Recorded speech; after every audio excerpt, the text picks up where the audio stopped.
Ding. Okay. I'm trying not to say the same thing every time, but I do. So, okay, here we are back on Elvis Suarez. It's Real Boxing Talk with our, I almost said it. Sorry about that, Charles. With our analyst of the jour of the month. I just did. Yeah, I know. He's crazy. We're going to get right into it. First of all, as we mentioned last week and a few other times before that, we were in a bit of a lull for the last week. But I'm going to go over something real quick, and pardon me as I go down the list real quick. But in the next few months, we got some nice stuff coming up. So this weekend, we've got Joshua Usyk. Callum Smith is also fighting, and we mentioned Sergio Martinez is fighting. Okay. Coming up in a few weeks, Chris Eubank Jr., Teofimo Lopez against George Kambosos.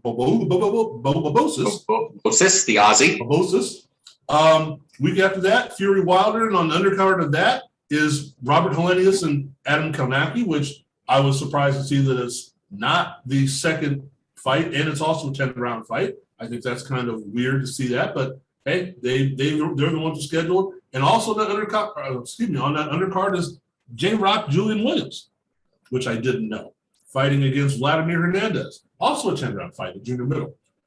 Coming up after that, we're going to have for the vacant WBC Bridgerweight title. I know we love that. Oscar Rivas against Brian Jennings. Well, we've seen Brian Jennings before, and Bridgerweight is probably where he belongs, but I still don't like that weight class, but that's another thing entirely. The next day after that, Jamel Herring and Shakur Stevenson, which we've been clamoring for something like that for Herring's WBO junior lightweight title. That'll be pretty cool. Then we have the big one, Canelo against Caleb Plant, which we'll get to that in a minute. Following that, David Benavidez against Jose Uzcategui. I've said that before and I got it right. And the other Benavidez fighting on the undercard as well, Jose Jr. against Francisco Torres. Then on the 20th of November, Terence Crawford, Sean Porter. And then on the 27th, Brandon Figueroa and Stephen Fulton. So we have a nice lineup coming up. And as we mentioned before, it is kind of boxing season now. So as we were talking about last year of how do things play out and what is the season and where do we go, I still think we're starting to see that. We're getting bigger fights, more title fights. Other people that have been in the mix are starting to go. But let's go with what we are going to see this weekend. This is one I still don't know if it's getting the love that it deserves, Charles. Anthony Joshua and Oleksandr Usyk for 3 belts. Again, we've mentioned how much we love or don't love belts, but for 3 belts. Is this going to be a great fight, or is this going to be a fight where we go, okay, now someone has 3 belts after this fight? Well, you say great fight. I'm not sure. It's hard to predict that because we know what we expect. We think we expect from Joshua, right? But Usyk, we're still waiting to see, does he have that capability? We've seen Joshua in trouble, right, when he fought before. Once against a guy, I didn't think that wasn't that, Ruiz. No one really thought he was going to be that tough, but he won. So I think that's that lingering effect. People were still saying, can it happen again? So I'm not sure. We're thinking great fight because most people, I would say, when I looked at it, I'm thinking Joshua should win, right? If he does what he's supposed to, come in here with the right attitude, even if he kind of runs a little bit and stays away so he can get to the next level where he really wants to be, he should win. That's the thinking. But again, anything can happen. We know that because it's a boxing match. But when you look at as they say, on paper, you think Joshua has the advantage because of his experience and what he has at stake. But who knows? Well, okay, just to clarify, we call it executing elusive movement, not running. You call it what you want to. You're running. You're trying to stay away from it so he don't get hit. So you call it elusive. You call it that. But when you're trying to run, when you're trying to get away from a person and you don't want to engage too much, only when you choose to, that's in my neighborhood, that's called running. Even if you knock a dude out, you were running. You were running with the knockout. Okay. All right, John, what are the keys to this fight for both guys? See, I think if Joshua does what Charles thinks he might, possibly, run. We'll just say run. Then he's fallen right into the hands of Usyk. I think he has to show immediately that he will. He's the bigger dude. He's a stronger dude. And he doesn't want to play boxing with Usyk because if he plays a brain game with Usyk, he could lose. Right. Usyk's a much better boxer. And he'd be like, oh, fine, you don't want to put the pressure on me like Chisora did that really had me freaked out in my last fight. Man, I'll stand in the middle of the ring with you and outbox you because that's my thing. Mm-hmm. I think Joshua is going to have to take some chances with whatever he has going here with this Temple and the Ruiz thing. He's going to have to force Usyk to fight his fight, which is throwing punches because Usyk can get hit. Right. And he's got a great chin so far as a cruiserweight. It's just going to depend when Joshua tags him, what happens. So I think they figured that that's their key is to do that. Now, as far as Usyk, I've seen pictures of him from Matchroom. He's bulked up. He's got muscles like Joshua now. It's kind of funny. But that doesn't mean you're going to carry that into the ring. Right. He's going to have to make Joshua, when he hits him, go, oh, I didn't expect that, man. Right. So it's going to have to be, he's going to have to gain his respect, make him hesitate. And if Joshua hesitates, then Usyk can jab him, hold him. You employ some of the Muhammad Ali intelligence when you don't have the pop that the guy you're fighting does. You outthink him, you outbox him, you hold him when you can, you get out of the way, you stay out of the corners. You do all those things so he doesn't get a momentum going. That's how Muhammad beat Joe Frazier twice. So obviously these two guys I don't want to compare them to Joe Frazier. Just say though that Usyk is a live guy again, just like we were talking a few weeks ago with Ugas and Pacquiao. He's live. He's not that live, but I think he's live enough that the thing that could happen that I keep seeing is we know that Joshua can be stunned, and it's possible that Usyk is really good at angles. And the punch that gets fighters and the ones they have nightmares about is the ones they don't see. Right. So, and that's what happened to him against Ruiz. I mean, he got him on the temple and mucked up his equilibrium, but he didn't see it. He was trying to knock out Ruiz, and he should have knocked him out with that right hand. That's another story. But if Usyk can confuse him and then hit him with something he doesn't see, but I agree with Charles in the sense that Joshua should win.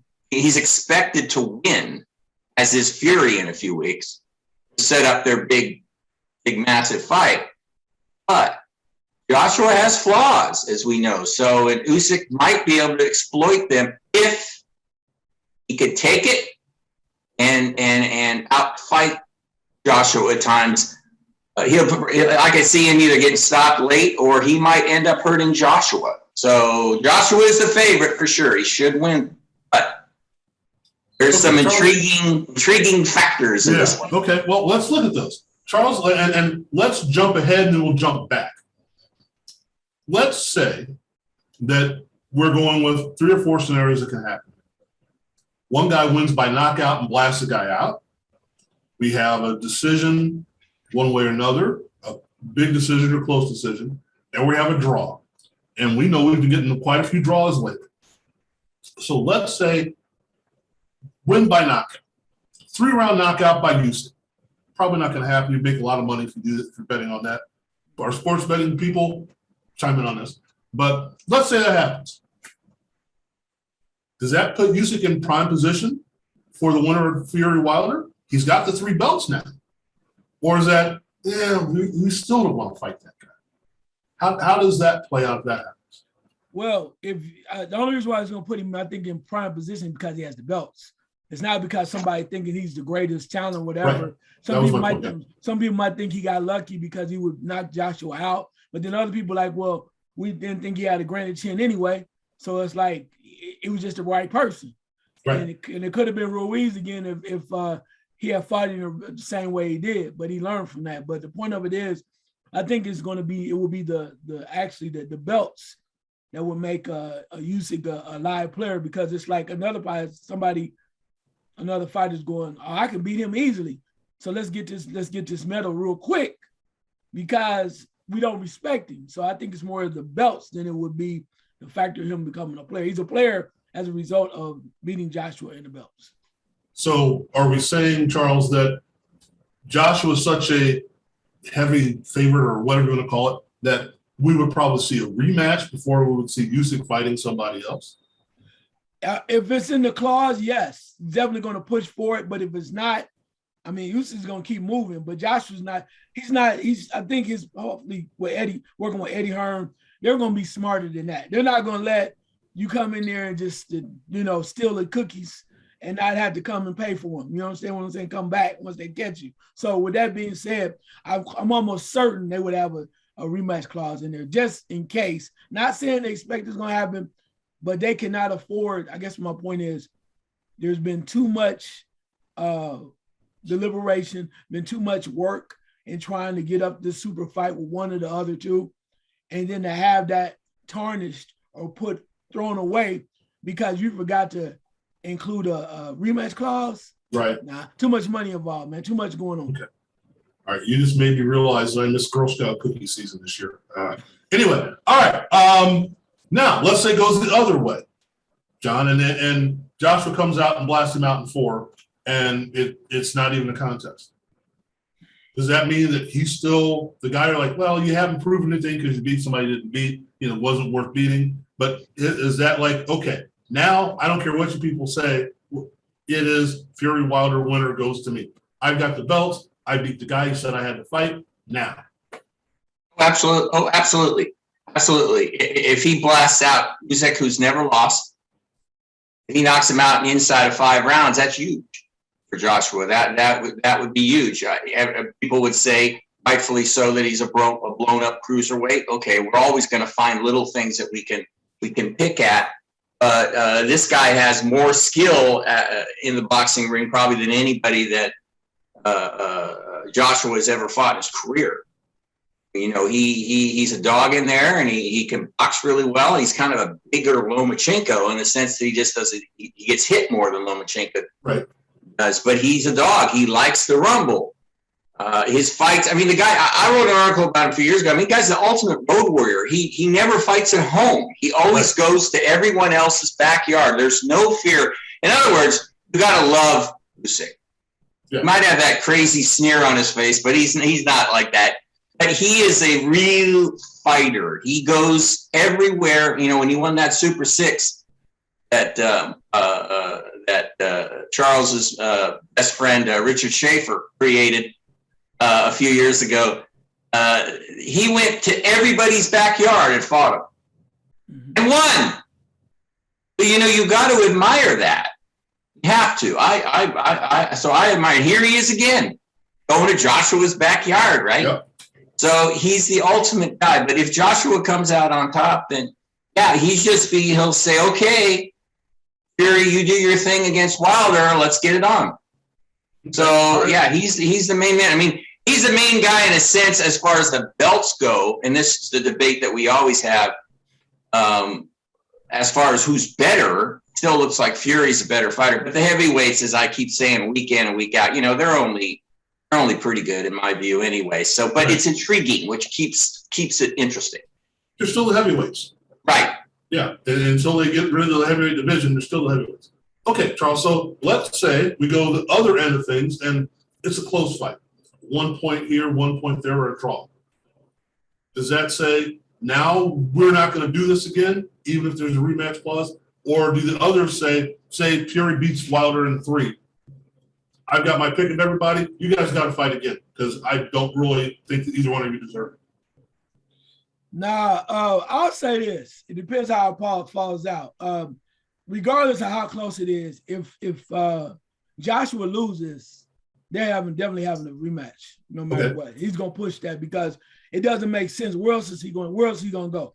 I mean, It's all about the cash, it's all about the big name, and he's been waiting a long time to so-called prove himself after his redemption off Ruiz. So he's definitely going to push for that. In regards to, let's say Fury wins, then it's close. I think Fury would probably say, I'm not sure how much longer he wants to fight. And why wait? Keep waiting. If you think you can beat him anyway, pull it out. I know Wilder is like, hell yeah, I'll fight you tomorrow.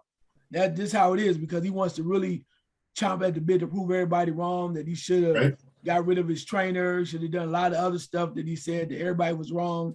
And I told y'all I was great. Again, I'm the, bomb squad and all that stuff. But anyway, I think he will fight right away. So I really just think it really just depends on where they're at. I think they don't want to wait. I think Fury feels very confident at some point that he can outfox Joshua. I really believe that. I thought that. I think he even showed that when he fought Wilder, that he's like, okay, I'm going to tell you what I'm going to do, right? And then you don't believe it, and I'm going to do it anyway. And then now you're going to go home and go, what the hell? And that's where you think about, as far as his new trainer coming in, Sugar coming in and doing his things, and them saying, we're going to get real big and blow up, and we're going to outpower you and beat you up.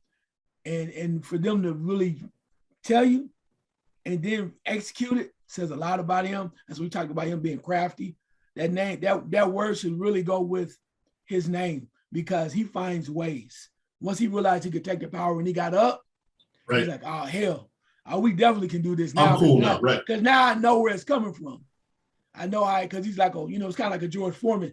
When you see that hook, right? Mm-hmm. Hey, it's not coming like this, right? It's only coming one way. And if you can get out of the way and realize it, get out this very quickly, Andre Ward Kovalev. Once Andre Ward realized where it was coming from, because I was at their first fight. Once he realized where it's coming from, and they said, oh, okay, he think he has us now. Let's go on. As Floyd, as Uncle Roger would say, let's go get that motherfucker. That's how it was. So they understood it. But I think that's how it turns out.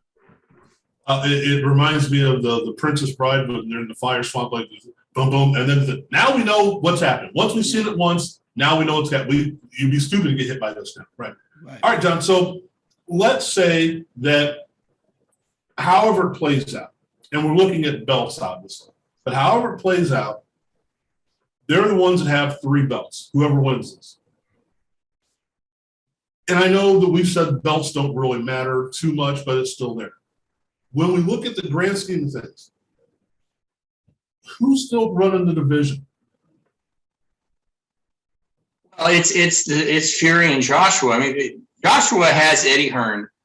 He just signed a big contract, extended contract with Eddie Hearn. He's with him for the rest of his career. I completely agree with Charles. They have to have a rematch clause. I would be stunned if they don't, because Eddie Hearn is a very shrewd guy. He's invested half his company into the next few years on Joshua. So Joshua wins. It's between the 2 Brits. I don't know who you like more. I think they're both equally there. I said, as far as talent goes, Fury is better, but you match those guys up at 0-2 and they sell the arena out in about 30 seconds. Right. So they're the top guys, no doubt about it. Wilder has always been the also ran. He's always been the guy trying to get respect. He's the Rodney Dangerfield of the heavyweights, no doubt about it. If he upsets the apple cart on the 9th, that would be amazing. Yeah, I'm smiling because I love that kind of stuff. Right. So, but those 2 guys, Joshua and Fury, they are the 2 top dogs, and they've been that way for a while. The thing is that they're getting older now, and they keep delaying their big fight, and people are getting tired of it, and it's going to happen, and it's probably going to happen in Britain, and that's where it should happen. The 2 Brits. I'd love to see it in Vegas, Frank, where you are, but I doubt it. I think it would be better at the O2, just because if you've ever watched any fights there, it's insane. Yeah, I mean, it's great. I always wanted to go to Belfast to watch Carl Frampton, because I just love how these people get all drunk and they sing and everything. I just think it's hilarious.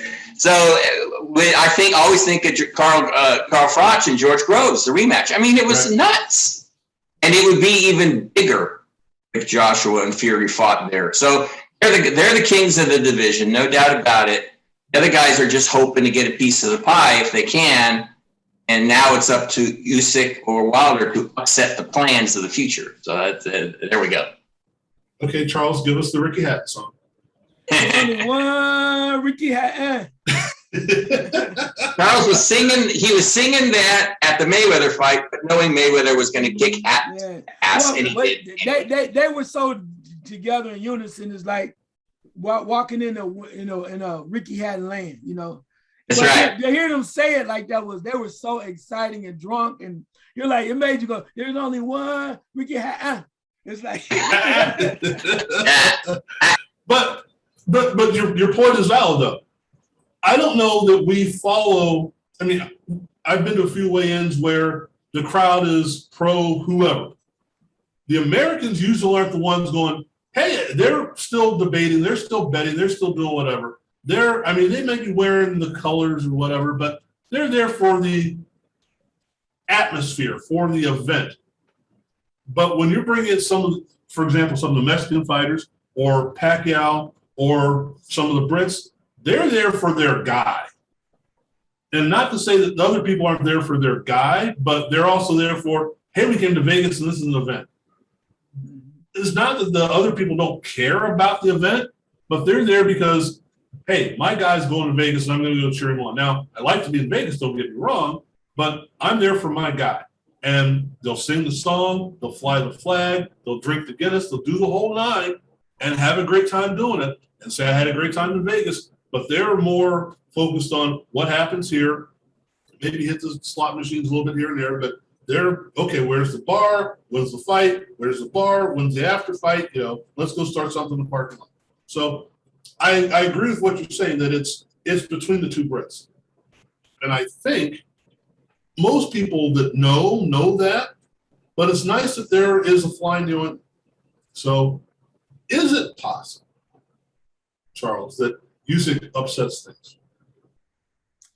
well, yeah, it's possible. I mean, because it's fighting. We never know. I mean, things you go, I know it. I just did not watch that. So anything is possible. Is it likely? Probably not.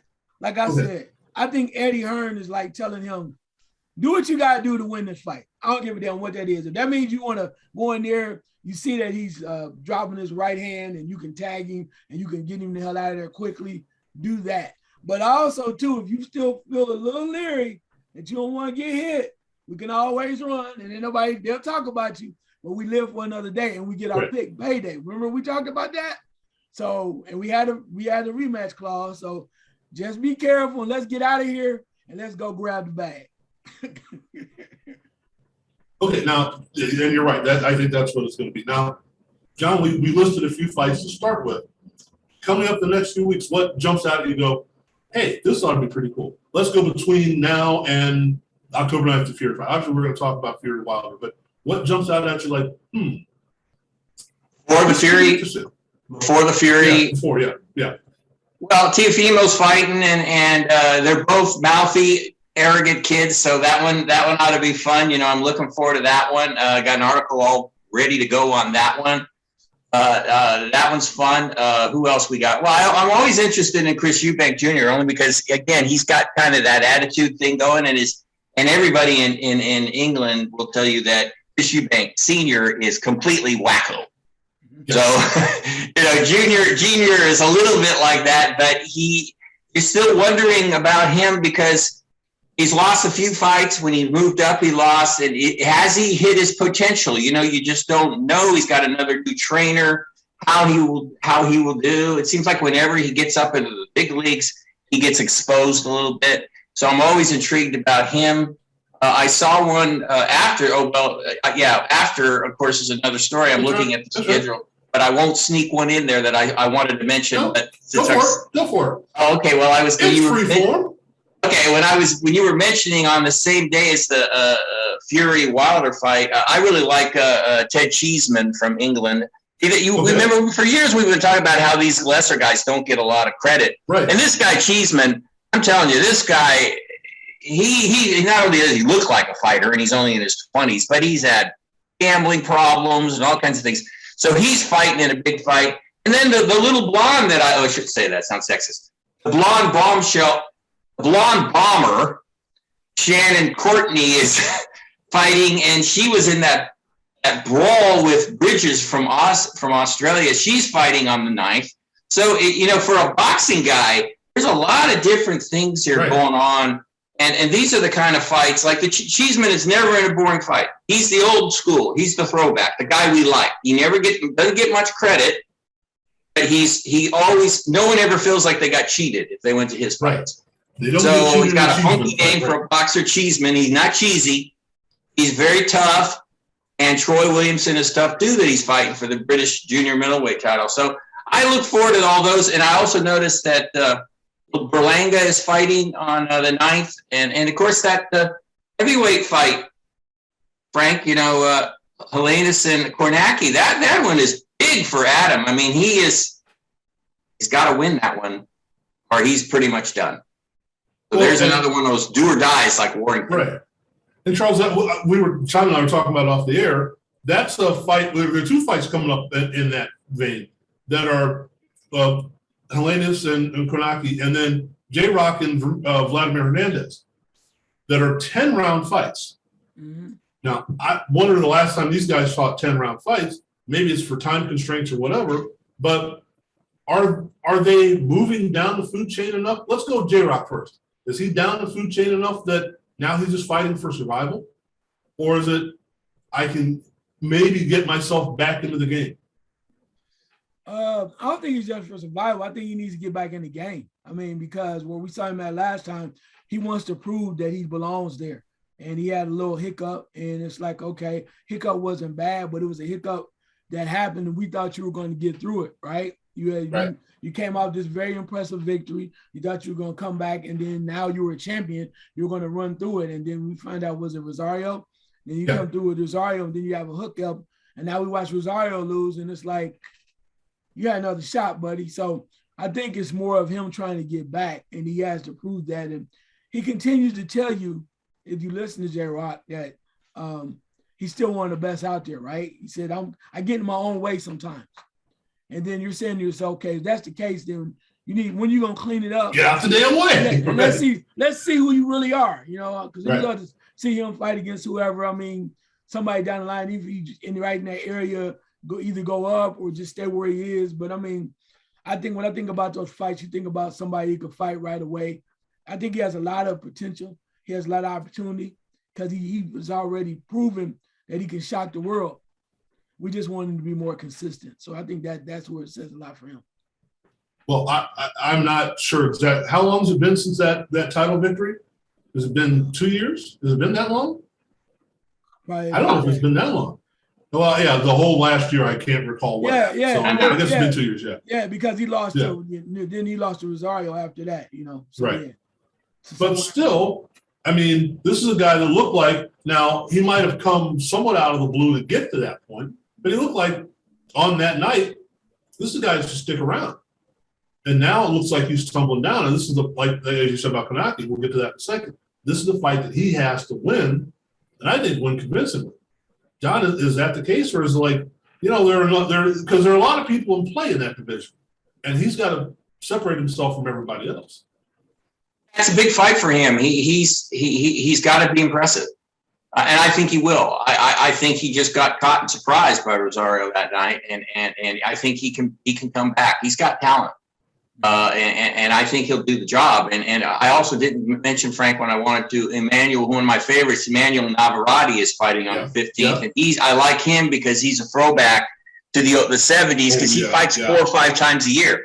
So I love that because nobody does that anymore. And then a guy that we used to talk about probably a few years ago more, but we never do. It's a guy by the name of Mikey Garcia who's fighting on October 16th. Who? Yeah. I heard that name once before. Yeah, he's fighting Dean Martin. I mean, he's fighting Sander Martin. Sander Martin on October 16th. So, I mean, Mikey's getting pretty old too. So, I don't know. He had a chance to fight someone big a while ago, and he turned it down. And I think Adrian Broner called him out. And I'm sure, Frank, you're thrilled that Danny said, nah, no interest in that. And Adrian got called out by Connor Ben also. So Adrian is now just considered a journeyman now, Frank. So that's what he is. He's just a journeyman. So I hope Julian. I think Julian will do well. Back to him. I think he does need to get out of himself. Get away from myself. How do you do that? Maybe he just thinks too much or whatever, and just fight. And we'll find out. But I think he'll be impressive. Well, going back to the Helenius Kornacki is kind of the same thing, I think. Charles, when you look at these two guys who were 1C, I guess you would call it, not too long ago. I haven't redone the rankings, but I'm pretty sure they're probably still in the top 5, top 8 in most of the divisions.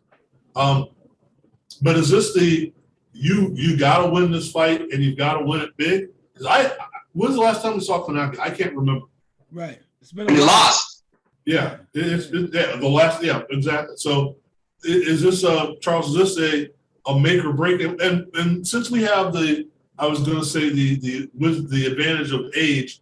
That's not how I would have put that. But the perspective of history with us now, that we are able to see where people have been, and then a couple years, and then we're looking at them going, "Hey, didn't you used to be Sergio Martinez?"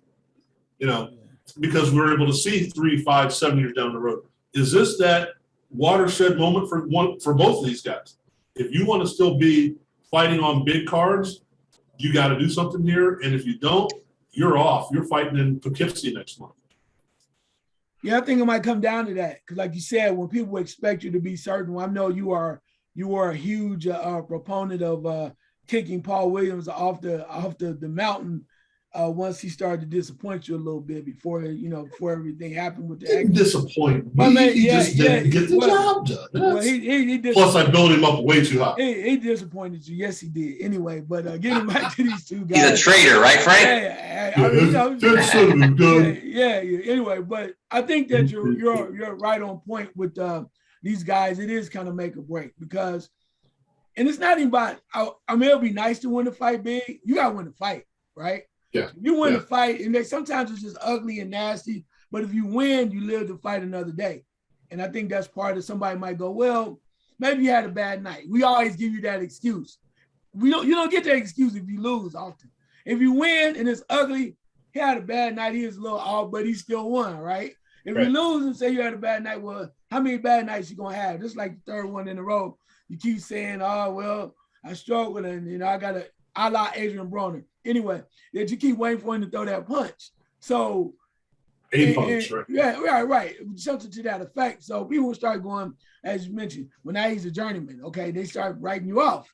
But I think that's the case here. So you have to win the fight. That's the main thing. However you do it, it'd be nice to get a knockout. Everybody like to style points and look pretty, so you can get those TikTok followers that go, oh my God, did you see what he just did in a minute? Oh my God. And you can get extra income and revenue, all that crap.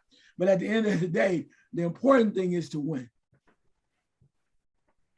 Well, and it's funny that you put it just that way, because we're looking at a whole new, and this is something I've noticed in a business sense, but I think it follows with this particular sport we're talking about. We grew up fans of boxing, and it was kind of handed to us, from the generation before. And the generation before handed it to them. The generation before handed it to them. We go back to bare knuckle brawling in bars. That was, entertainment. Can you fight on the wharf? Can you fight over here? Can you do that? And it was like, okay, now we've made it more legitimate and it's on radio. Now, I'm sorry, I didn't grow up listening to fights on the radio. Charles has mentioned that. I don't know about that, but I can see it because the action lends itself to that. Then we move to, Wild World of Sports and CBS Sports Spectacular and all that, and we're seeing fights through our generation, through our eyes. HBO, all that stuff. HBO After Dark. Okay, now we're getting to see more stuff. It's changed now. And we were talking about this earlier and a few weeks ago as well, about it being sometimes entertainment. This is where the Holyfield, De La Hoya, all that stuff, Mike Tyson comes in. As we're looking at the way it's marketed now, and we see this in all sports, Sports Center. You can watch an entire football game in 10 seconds if you want that. You get what you want. But John, in your opinion, having been around this for a while and being as open-minded as possible, yeah, I know. I said that smirking. Being as open-minded as possible, is it beneficial to have a fight shown where you can actually see the whole thing, the behind-the-scenes thing, either at the event or as used to do, the leading up to the fight, the weigh-in and all that good stuff, the press conferences, or do we just take it now as it is? It happened, we TikToked it, we did whatever, it's done and over with. Looking at it from maybe a younger person's perspective, are they getting the full value of the fight? Oh, because I think when you just do that, like you're talking about little tidbits, it just lessens the importance of it. And I think boxing was an event especially when I was younger, and that was because of a certain guy that dominated it. But it's not anymore. But you're right, Frank. That's how pretty much all sports are. Everything's different now. I mean, it was a big deal to get up in the morning and read the box scores when I was a kid. Right. You know, it's so different now that it's almost impossible to compare. And I was thinking back to when a fight would be coming up, like going back 45 years ago, 3 days before a heavyweight championship fight. One, there would be stories in the newspaper every day about it. And then, so there would be talk about it. And now you don't have any, you talk about this all the time, whether there's no buzz, and there is a teeny bit, but not, it's just, everything is so different, and they don't take advantage of the opportunities. I did see a Wilder Fury commercial, which was well done. They showed Wilder having success because they want people to go, oh, well, really, Wilder, he's got a chance to win. You know, that's the goal of the marketing. So yeah, it's the way of the world now. It's all instant gratification. Right. So you're not going to get that depth, because we're not a deep society. I'm being open-minded and being honest here. Not deep. We just want that. Give it to me now. Give it to me now. I don't care about all that other crap. If you really want to understand, if you really want to care, if you really want to get fans on something, in my opinion, you need to give them the whole story, so that they, like I was talking about a guy like Ted Cheeseman, where somebody might bring in like, man, I really want this guy to win because I know his background story. Right.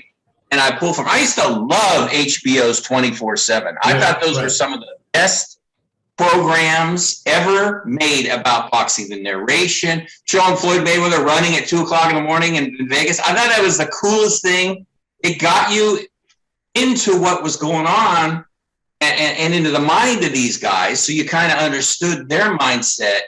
Now it's just, who's fighting? Oh, well, we just watch the highlights later. Yeah, right. You know, and that is so, it's complicated in the sense, real quick, because boxing is just not that popular anymore either. So, you know, a lot of these networks don't want to really cover it. And then we have the fiasco of last week that I won't even mention, that, in my view, really hurt the sport badly. So it was much better being a boxing fan years ago.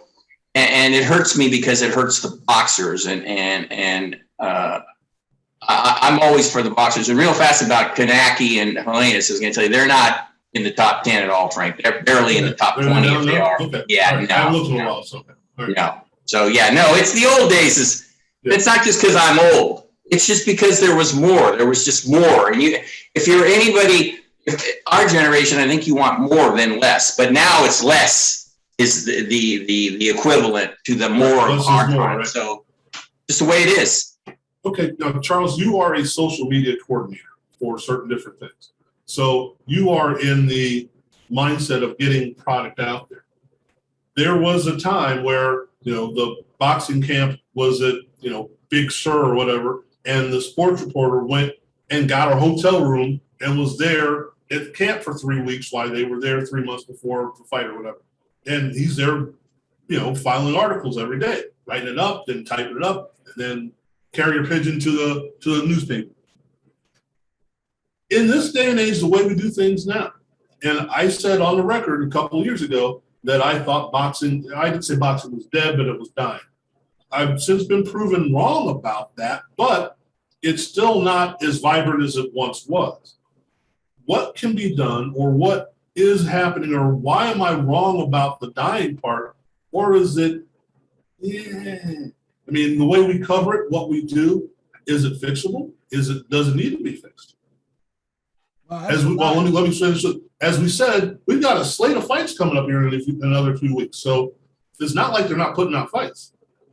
Yeah, that's a lot. You ask a lot for $2. Anyway, let me just say that's a lot to unpack. But I'm gonna start here. Is it fixable?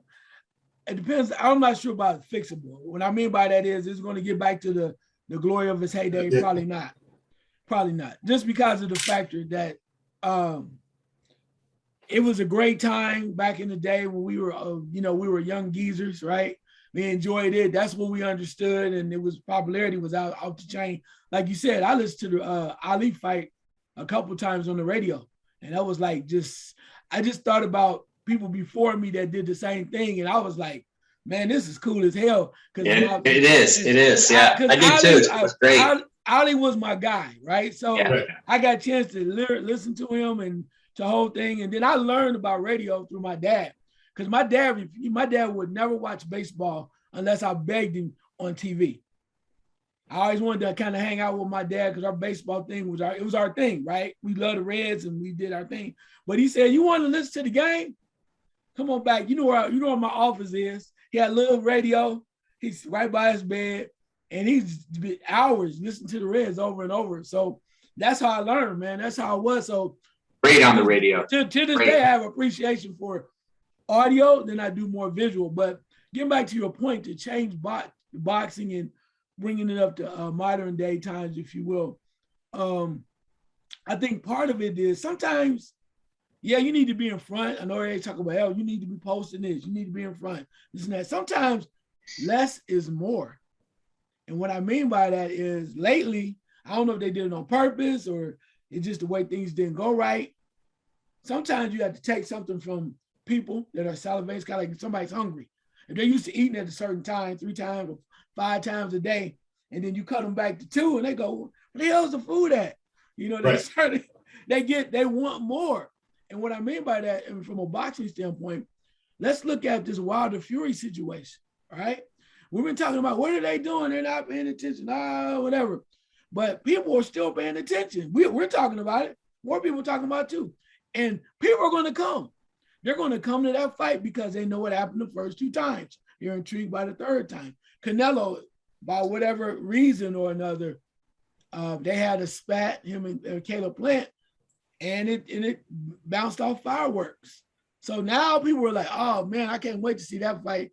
You see what he did? He cut him in the eye and they're cussing at one another. So it's more intriguing now. So I think it's a play on how you decide it. But a good friend of mine, a reporter from Dallas, we talk like every other day because we're working on a couple of things. He says, man, I'm so pissed off. I said, why? He says, because he says the folks with Canelo shared a lot of the information about the press conference at the last minute. He said, I didn't get it. I'm on top of everything because I wanted to fly out to where the press conference was and be there and give you live coverage. And he's like, oh, I can't believe that. They want me to come to the fight with this, blah, blah, blah. I said, well, first of all, from a media standpoint, I said, let me share something with you. They don't need you at the press conference. They got enough people at the press conference, right? They got nothing. If it's in LA, it's built in. Wherever they go, people are going to, and they're going to stream it on their whatever, their device, whatever. And there's other thing, right? On their platform, right? But they want you at the fight because the week there, you're going to get so much coverage. You're going to be pumping up. Now it brings more eyes to it. They can do their own thing coming up to it. The night of or the week of, that's when they want you there. So I said, back in the day, you're right, Frank. You would have to be a reporter, guy, go out there and just kind of camp out. But now you hit a link, I can give you the same coverage. I'm not there. I don't have the pictures, and they even try to tell you that they'll share their pictures with you and everything. But they want you the week of the fight. That's when they make their money. That's when all eyes are plugged in. Everybody's chomping at the bit. It's like, oh, were you there for this? They want the live stuff. So I think what you have to do is you have to answer your question, is you have to understand your audience, right? You're dealing with younger people there kind of real quick. You understand your audience. Like, for instance, people are salivating to the standpoint of when you don't see a lot of good stuff, and that's what I was telling this young guy, guiding him along in his career. Don't be so excited about putting out quick hitters. You got to think about longevity because the people that still like boxing and really love it and want to save it, as you say, they want substance, man. So I love reading articles, like John writes, because it makes sense. And it's what I'm looking for. I may not be able to do it like I used to. I may not have that ability to do it anymore because I'm doing too many damn things. But I appreciate somebody that's putting the work in and I can go follow him. And not only that, I will share his work with other people because I think that's what it comes down to. Because if I'm telling you, last but not least, I'll say this point, if I'm sharing this with the people that are following me or whatever, I'm telling you this is good stuff. I'm not bringing you junk. So you really want to know something, you want to be educated? Because I would read this, and if I'm reading it, you should read it. And I think that's what it comes down to. We need to continue to push through, follow it, real information, the real quick stuff, don't get me wrong. I mean, the TikTok and all that, rock on, I ain't mad at y'all.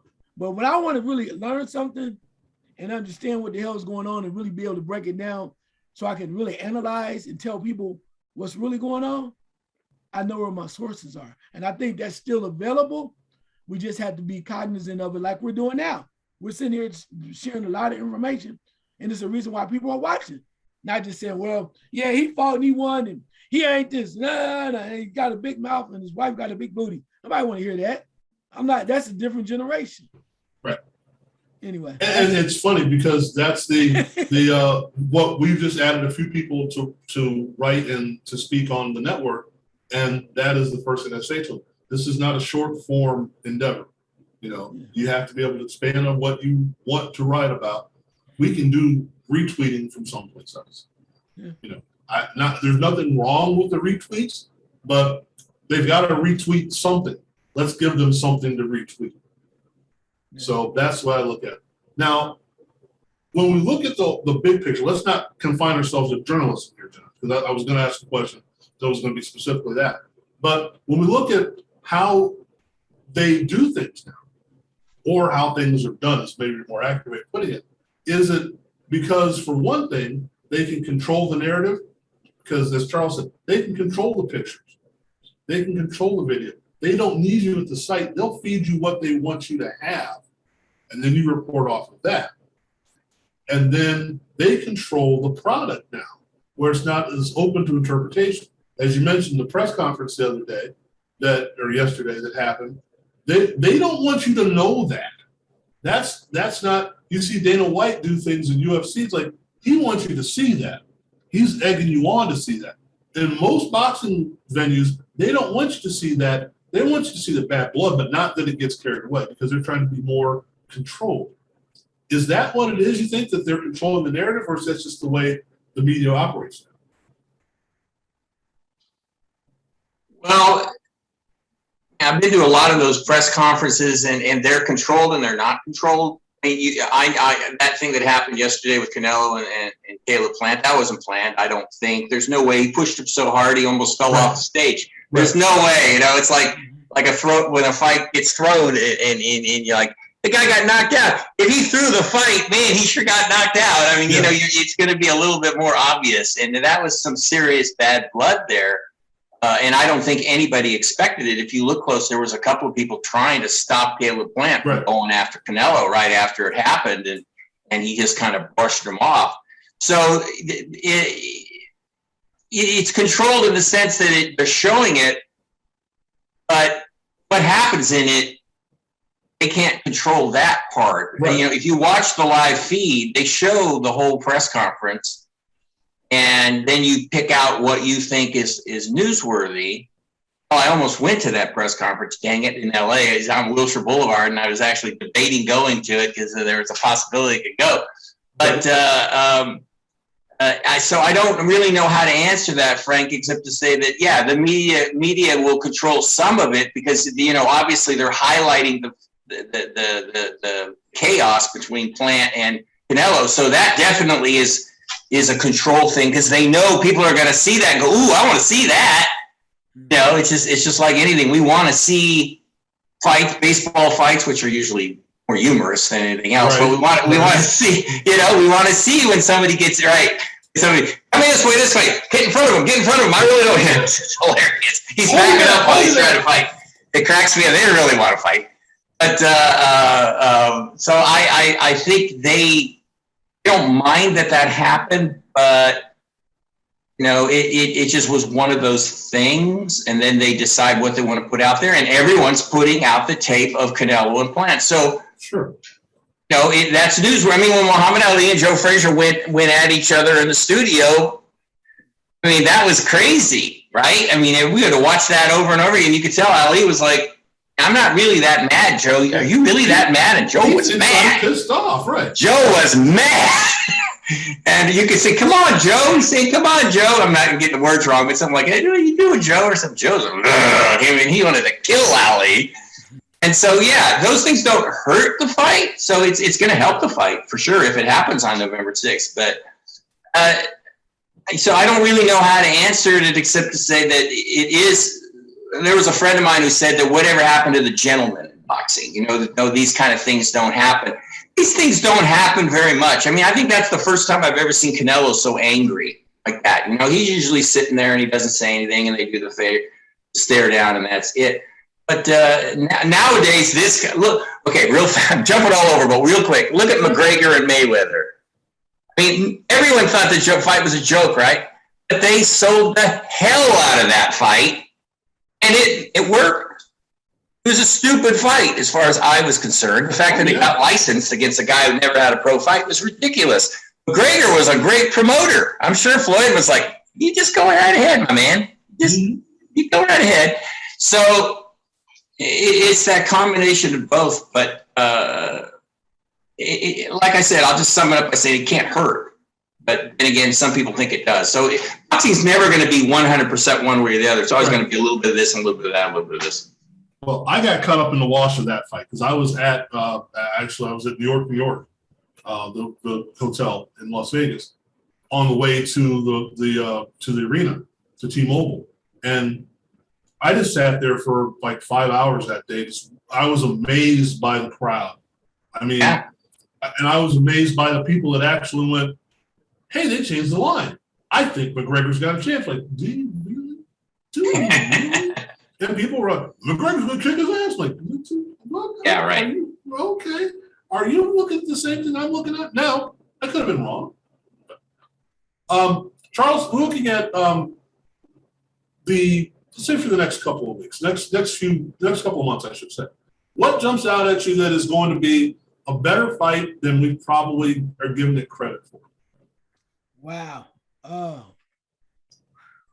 pretty good. I hate to go to be a homer, but Crawford.Spence. I'm Crawford Porter.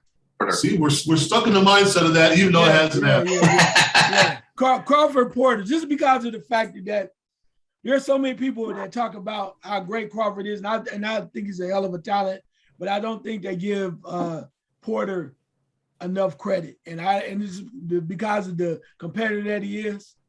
And I know Crawford's saying, well, I fought a lot of people. Every time I fight somebody, they'll say they the next great one and it's going to be my toughest fight. But I think this is going to be his toughest fight. And he might find a way to win the fight because he's more of the boxer. He can slip and move and punish Porter when he comes in.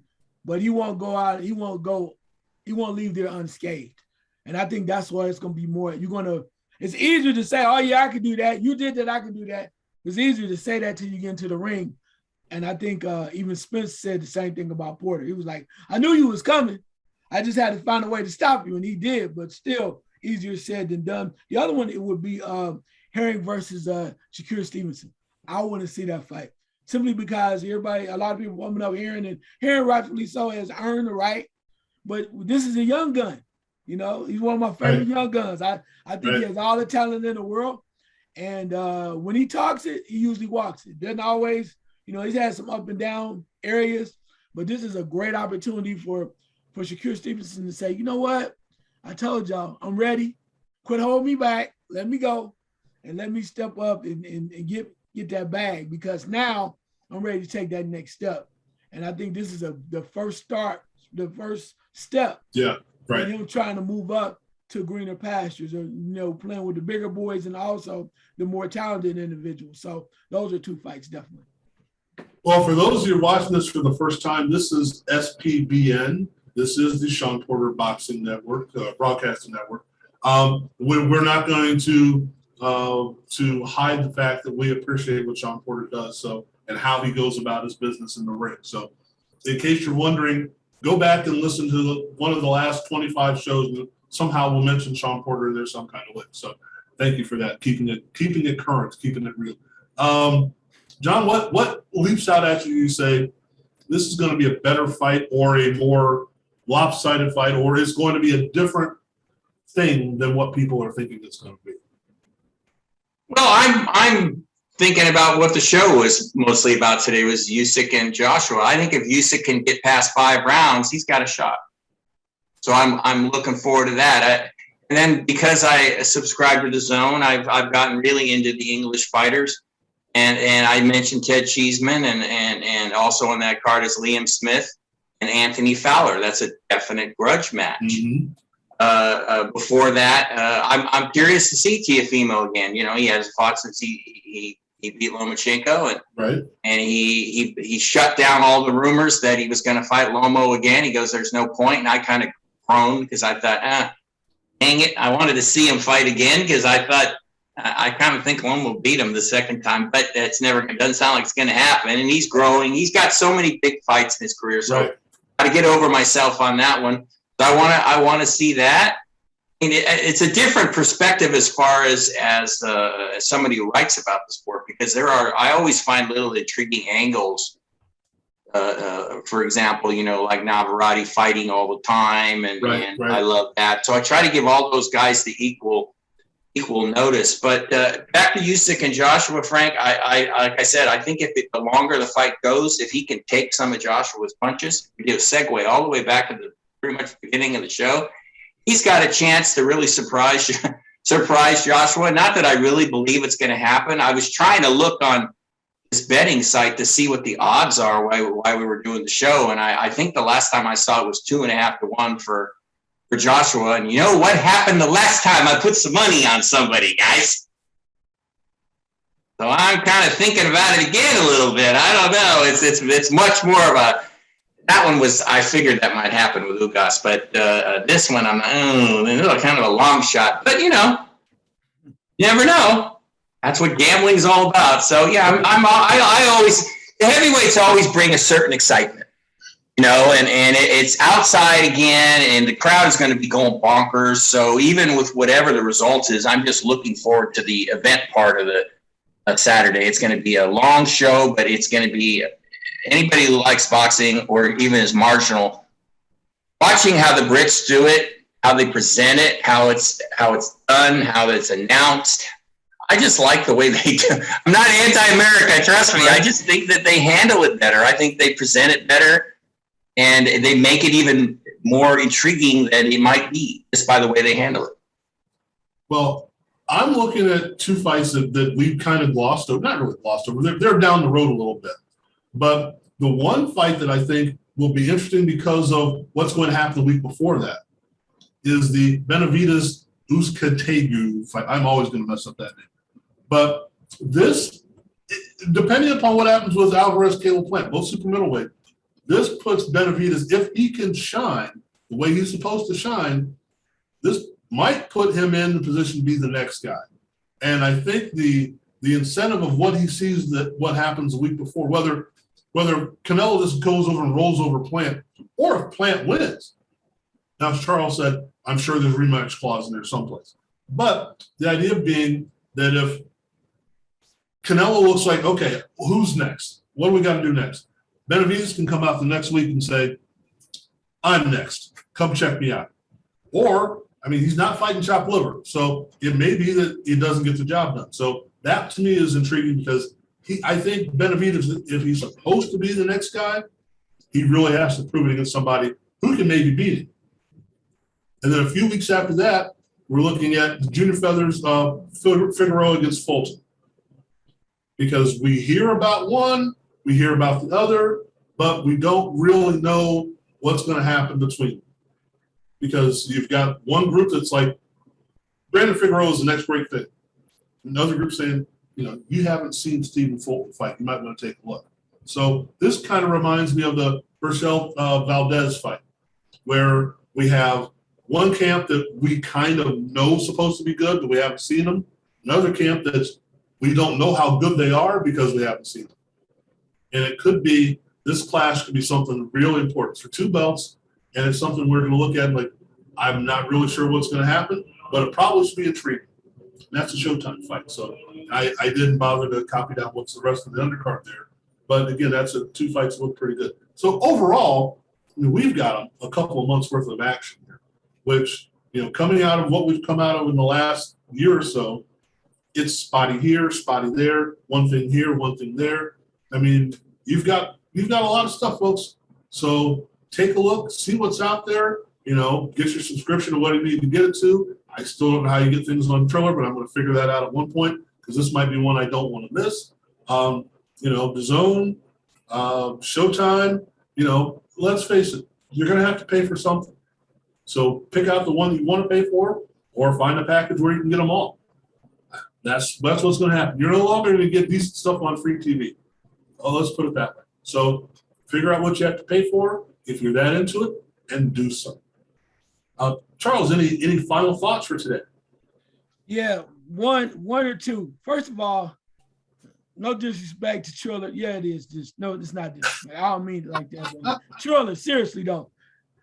I mean, you come out and they said that they wanted us to really look at them seriously about boxing, and they're getting away from the fantasy island boxing and all this stuff. But then you go fantasy island. Right. Corinthian leather seats. Anyway, so you tell us you want to take you seriously, right? But then you come up and you're saying Lamar Odom versus Riddick Bowe. I mean, seriously, man. I mean, let's be real. I would say this very nicely. Please go back and watch the tape of Riddick Bowe just trying to shadow box. It's really sad. Yeah. And I don't know who's promoting him or who's trying to help him and say you look real good. I'm not sure if it's a money thing or if they really are going to give him pillow for gloves and stuff. But man, seriously, this is the kind of stuff that really breaks my heart because I like Riddick Bowe. I even watched him in a video with Evander Holyfield, and he was talking slower than him.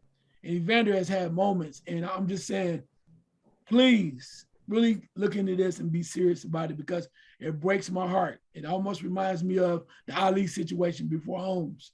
To see this and knowing what it is, let's raise some cash and do what we need to do to get these guys out of the way and not having to go into the things of being hurt and being permanently damaged, a la Jerry Quarry. I mean, damn, it hurts. I know it's about the cash and they may need the cash, but it's not worth seeing somebody really get severely damaged that way as well. I guess the other thing too would be just trying to figure out what's next. Now you mentioned about Mikey Garcia. I got the perfect fight for you. Mikey Garcia in a comeback match versus Keith Thurman. Yeah, Keith Thurman. Because you don't want to. That's intriguing. You've been bouncing around. You say you don't want to fight Keith. You don't want to fight the young guys. I get that. Your prerogative. You've proven yourself. You've been a champion. You got stopped by one of the legends. I got that. So now let's fight Mikey Garcia. It's a safe fight for you, kind of in a way. So you can kind of see it. You think you can beat him all the way around. But it's still a big enough name for you to kind of work on your skill set and show us whether or not you're back and whether or not you can ever fight again. Let's do it. I know there's some money out there, there's some interest. So that's what I would say. That'd be my last thing I would say. Okay, here's my question on that. And I agree with that. That would intrigue. Is Mikey Garcia welterweight? Yes. Yeah. Now, I mean, is he? Well, that's what I'm saying. Is he because of age? He's welterweight. Is he a legitimate welterweight? I mean, what do you mean by that? Is he like in the class with the top guys? Is that what you're saying? Well, I mean, fighting at that weight, is he a threat to a welterweight, to a big time welterweight? Go ahead, John. I was just gonna say he certainly didn't threaten Errol Spence. Yeah, Errol won every round against him. Right. With ease. I guess that's my point. So, and I agree that the Keith Thurman thing, if we're going to look at, the career retrospective fight, that would be good. If we're saying Keith Thurman is not done, okay, we're saying Mike Garcia is not done, but they're not up there again, that's a cool fight. I guess the only reason I asked that question because I'm curious about guys that are still fighting what are they fighting for? And if they're fighting because they're fighters, that's cool. Go right ahead. If they're fighting to trying to get someplace, I don't see where Mikey Garcia is going to get back to that place again. But again, I'm not him. So if he wants to fight, go right ahead. I'm sorry, go ahead. Let me interject. I understand what you're saying on that, but all fighters that come in there, they're not, I mean, we have to be realistic about it. They're not going to be on that upper echelon. Maybe it's passed them by. The reason why I mentioned the fight is because if you want to at least think about trying to get there, you got to have a stepping stone, something that makes sense. I mean, I don't think anybody, as you mentioned, is really saying Mikey Garcia is really a threat at welterweight at all. But if he ever has any hopes of trying to at least be a decent fighter and reaching a certain level, you got to start somewhere. And I think that's where it is.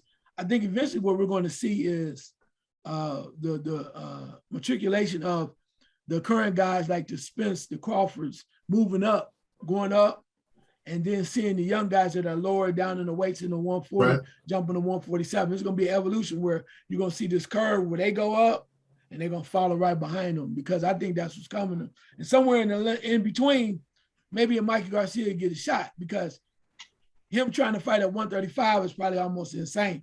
Because he don't want to, he don't want to give up them cupcakes.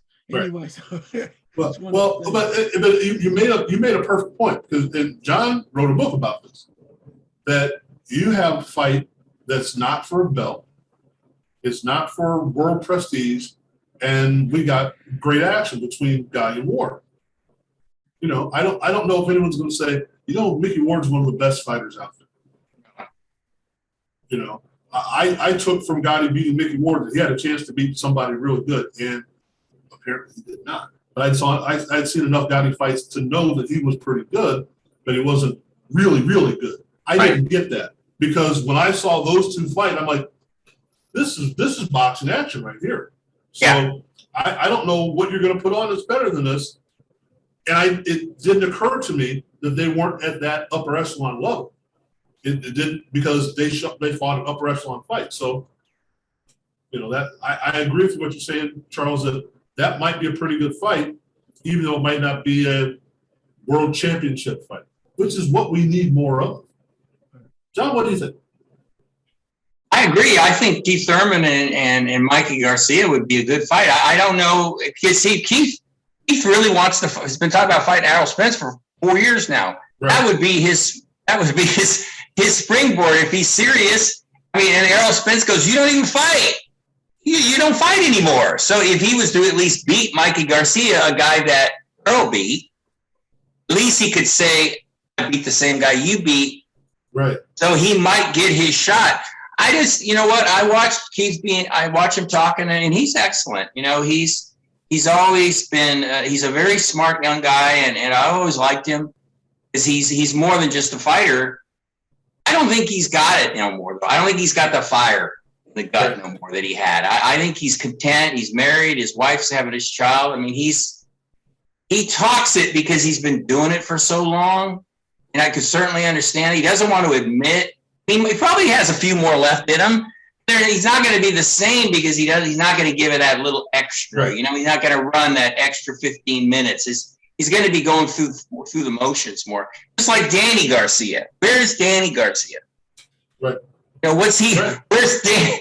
He's hanging out with Golovkin somewhere. I mean, he disappeared. You know, I don't know where they are. They're both on milk cartons, the back of milk cartons. Right? It's like, I don't know where those guys are. So the welterweights have that. And let me say this that was a great point you made, Charles, about Riddick Bowe, because I mentioned him in the survey and the Sweet Science. They were talking about Holyfield fiasco, and I brought him up. This fight is an exhibition, which to me doesn't matter. The man ought to never be hit anywhere near the head. I don't care if he goes in with an armor suit on. Right. He's done enough. What they ought to do, I think, is what they used to do in the old days, which when a guy needs money, and Riddick Bowe needs money, let's be honest, do a benefit. They started doing those for John L. Sullivan when he was short of money. You do a benefit, you get all the fighters, they contribute, you get all the young guys. He comes out of there with as much money, well, maybe not that much as a fight, but he comes out unharmed. He gets pictures taken. People get to talk about how good he was. I mean, Riddick Bowe was fun. His fights with Holyfield were great fights. And he's forgotten. So don't let him get in there with an ex-basketball player. Give me a break. You know, Well, where's his dignity? You know, keep his dignity intact. Have a benefit. Everybody's all dressed up. Why we can't go back to some of those classier things? Why that's such a problem? These promoters and everything is beyond me. There are two parts to that, and again, the last time I remember seeing Lamar Odom, he was being carried out on a stretcher from the cat house. So you know, I don't know that he needs to be in the ring either. But there are two things that I've thought of, and I didn't mean to go over, but I'm going to because it's my show and I don't care. One, the benefit's a good idea, but I've seen two things in the last. Well, I saw Ernie Shavers out here, and he comes out quite often, and he does a signing, you know, a few times a week when he's out here, out in Vegas at Planet Hollywood. And it may not be a great thing to do, but it's done with dignity, it's done with class. He talks to the people. That's fine. I mean, he's not like the guy who's sitting in a dark corner. I mean, he's out as you come through into the entrance of this, you know, you go, hey, Ernie Shavers. And he talks to people, he shakes hands. It's done well. He appreciates what's going on. And as I've talked to him, he appreciates the fans remembering him. He says, I can bring joy to somebody. That's cool. And in his case, he said, I really don't need the money, but I'd like to be out amongst the people, and they pay me to do it. Then I saw a special on, it was Netflix or Showtime or something, on Val Kilmer. I'm going a little off this page here. But Val Kilmer had throat cancer, and I think it's in remission now. But it's pretty much ravaged his voice and all that. And remember, he's not 23 years old anymore in Top Gun. He's an older guy. And he doesn't look like Val Kilmer. He doesn't sound like Val Kilmer. But he's out there doing some of these shows and whatnot. And again, it Comic-Con kind of stuff. It may from somebody who thinks they're better than that it's really something that he shouldn't do. But people go and show him love. You know, you were in this, you were in that. I loved you in Batman. I loved you in this. I loved you in that. And it's cool. Now, he's enjoying it. He's physically impaired at this moment because it just takes a toll on him, you know, because he's still recovering from all the treatments and everything. But that's something to be done as well. And then as you're talking about the way we have the internet set up, you know, card signings, those kind of things, you can put together some kind of special for somebody and have it done in 3 days. That people come online and buy stuff or whatever as a support for somebody. So, yeah, if this is about a cash grab for Riddick Bowe, I would think you could find a better way to do it. Because this is a little, like Charles said, I don't want to see that. I don't see that guy get hurt. I respected that guy. I would go someplace and shake his hand in exchange for a picture or an autograph or something like that. Go, champ, I really appreciated what you did, and I'll put $5 in the till. That's cool. I think that's better than this. I don't know what he's getting paid for it, but I'm sure that it can be done a better way. And as you said, old-time boxers can come out and help out, do something online, but it's great. Your final thoughts of the day, John? I think just thinking about what we were just talking about here at the end, it sums up boxing. I mean, there are incredible highs and then there are the lows. And the great writer of On the Waterfront, Schulberg, wrote that he loves boxing and he hates boxing. And I completely, he also wrote The Harder They Fall, by the way. Great writer. I completely agree. All this great stuff that we talk about with the championship fights and the fighters and how much we admire them. And then there's that other part, that other side from last week, Holyfield, and now Riddick Bowe. Doesn't it just amaze you that the highs and the lows of the sport are incredibly high and low, much more than a lot of other sports, right? So if I were to say anything to some boxing fans, I'd say, look, if you got a fighter that you like, you know, enjoy him for what he is, watch him because their careers are short and a number of them end up in bad shape. Yeah. And that is tragic to me. There should be a way to protect them more, but people just don't care. A lot of them, especially the promoters, it's like they don't, a line from Harder They Fall, you know, boxers aren't human. You know, I mean, and it's hard sometimes with that part of the sport because painful. Muhammad Ali is a great example of my heart was broken when I saw him. And then I have another guy that I admire that's going through some issues right now. And it's that other side that we don't really like to look too much at. And sometimes it's right here. We can't help it. And enjoy the sport, but also remember that, hey, these guys are putting it on the line for us. And in a number of years, they might be feeling it. Well, I had the chance to talk to a young lady, Miriam Glaise. She's from France, but she's a synchronized swimmer, and now she operates Athlete Soul. Now, she did a lot of synchronized swimming around the country, around the world, actually. She worked with Great Britain, she worked with Americans, she worked with Australia. But her goal is to help athletes after they get done with their playing days. And we tend to forget, I think, that when we're weekend warriors, we're still going out there when we're 38, 39, still trying to bowl at 42 or whatever. We still think, hey, we still got it. Well, we never had it to begin with. But when you're these guys that, you retire at 27, which in some sports that's old, and now you have to figure out what you're going to do with the rest of your life. And, we think, well, they made enough money to last for the next 50 years. Well, 50 years is a long time. We don't know what the cost of living is going to be and all that. So we think that they're going to be okay. And that $7 million runs out and you still got 20 years left of life. So you're right. There should be a way we can do something. And, and I know Charles knows a lot of people that are on both ends of the spectrum that have done well after their careers and have struggled after their careers. So, what in your mind works best, or what can we do to help them? Or do they have to help themselves? Yeah. I think John hit it on point about the benefits. I do like that. I also think too that sometimes just kind words or just giving people some love, man, goes a long way, because at the end of the day, I think why we're talking boxing, this goes all across sports. Some guys, that's hard for them to not hear that cheering anymore. And what you find out deep down inside from these athletes, that no matter what, whenever they leave or walk away, they're still human beings. And I think we get so caught up as fans do, that they so caught up in their fandom that they see them like Greek gods or superheroes or whatever, or goddesses, what have you. But they don't realize when you look at them, sooner or later, that person's going to get older. And they just good people. Most of them are. I mean, when you really get to see them and they want to be treated, if they know you, they know you. They want to be, I go back to a number of people that I know, and it's not based on, oh, you're a media guy.